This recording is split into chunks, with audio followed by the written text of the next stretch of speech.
All right, the first of the religious opportunity seekers were the Huguenots from France. They were the followers in France of John Calvin.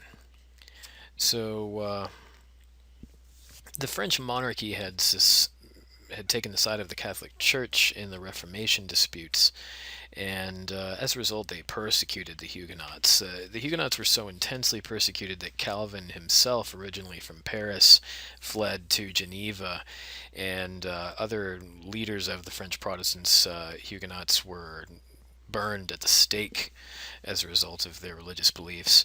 They were quite a threat to the established French order in the 16th century. They had hatched a plan to kidnap the French heir to the throne in the 1560s. So some Huguenots during this time felt that they might have a better chance practicing their religion in the New World, far away from Europe. So, led by a man named Jean Ribault, they established an outpost in present day Florida called Fort Caroline in the 1550s. The Spanish considered the presence of this French Fort Caroline intolerable, since, for one reason, it could be used as a piracy base against them, and worse, these settlers were Protestants, Huguenots, no less. Spain had also remained Catholic and loyal to the crown, loyal to the church. So Spanish soldiers ransacked the Huguenot settlement, forcing those who lived there to abandon it. Jean Ribault himself was killed in that attack. However, this set the precedent for looking to the New World as a possible refuge for religious refugees, a place where people could go to escape religious persecution. This kind of set the precedent for that type of thinking. Spain, in order to try to halt further Protestant or French advances on what it considered its territory, set up its own fort called St. Augustine, which was the first permanent settlement or outpost in what's now the United States. Early on, Portugal and especially Spain had a jump start on New World colonization. The other European kingdoms took notice, though, of all the money Spain and Portugal were making from trade. Because the Treaty of Tordesillas gave Spain and Portugal a virtual monopoly on Asian and New World non-Mediterranean trade, kingdoms like France, Spain, the Netherlands, Russia needed to look elsewhere if they wanted to trade with Asia and so forth. So, one theory that did not get debunked until the 19th century concerned the existence of what was called a Northwest Passage. This water route in North America that would connect Europe and Asia via water. King Henry VII of England, financed a voyage by a Venetian explorer named John Cabot, or his English name was John Cabot. So, John Cabot was sent, financed by England, to conquer and possess any territory he found. He did find Canada, which he called the Newfound Land. The problem was that England and France began to be internally embroiled with various problems and failed to capitalize on Cabot's discoveries. No one knows exactly what happened to Cabot. He went on a second voyage for England in 1499. The first one was in 1497. He went again in 1499, but then he never returned from that second voyage. Some English people said they saw him wandering around in England in the early 1500s, early 16th century, but odds are he was lost at sea somewhere in that along the way in that second voyage. England had a different version of the Reformation than much of Europe. King Henry VII died in the early 1500s, I believe 1508. His younger brother, Henry VIII, was brilliant and very energetic and took over the crown for his older brother. Henry VIII, he worked well with the Catholic Church. The English secular state and the monarchy were linked with the Catholic Church and mutually supported the goals of the other. Henry VIII actually got awarded the title of Defender of the Faith for refuting Martin Luther's ideas, but that good relationship would soon turn sour. So England had this very good relationship with the church, and Henry was so popular in the church that he was granted this title, Defender of the Faith, during the early wars of the Reformation. Henry had married his brother's former wife, Catherine of Aragon. So Henry and Catherine got married. She was older than him, though.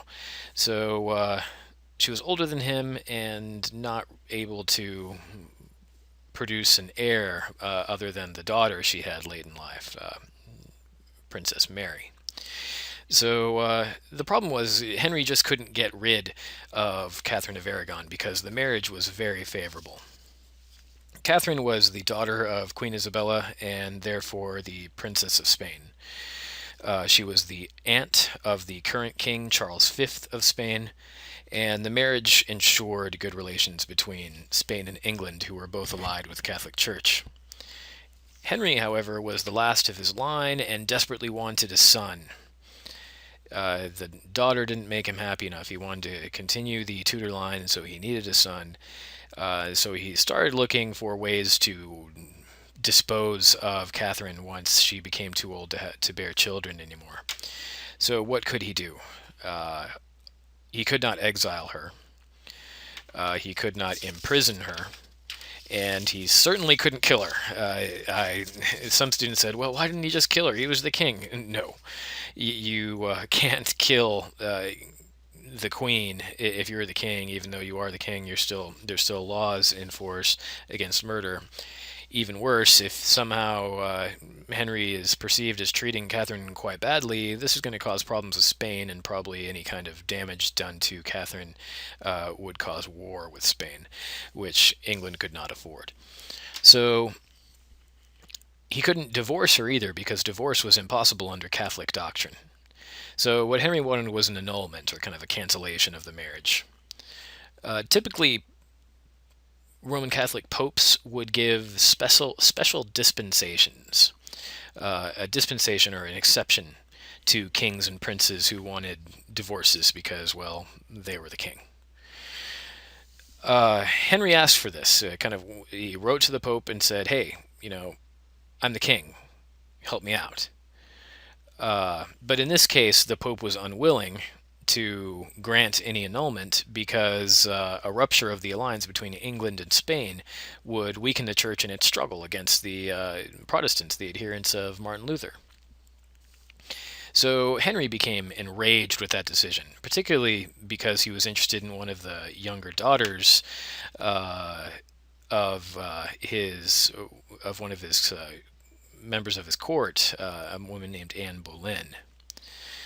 So Henry's solution was, since he couldn't get a divorce from Catherine from the church, his solution was to divorce England from the church, divorce his country from the church. He created a new church, the Church of England, or the Anglican Church, named its leader the Archbishop of Canterbury, and this new leader of the church, who was named by Henry, decided, I'm going to give you an annulment. So ultimately the King of England is the head of the Church of England, and so all of this was very convenient. Unfortunately for Anne, Henry annulled the marriage with Catherine and kind of set Catherine up in a palace in the countryside of England where she lived out her days. Unfortunately for Henry, Anne Boleyn did not produce a male heir. She did produce a female heir for him, but not a male heir.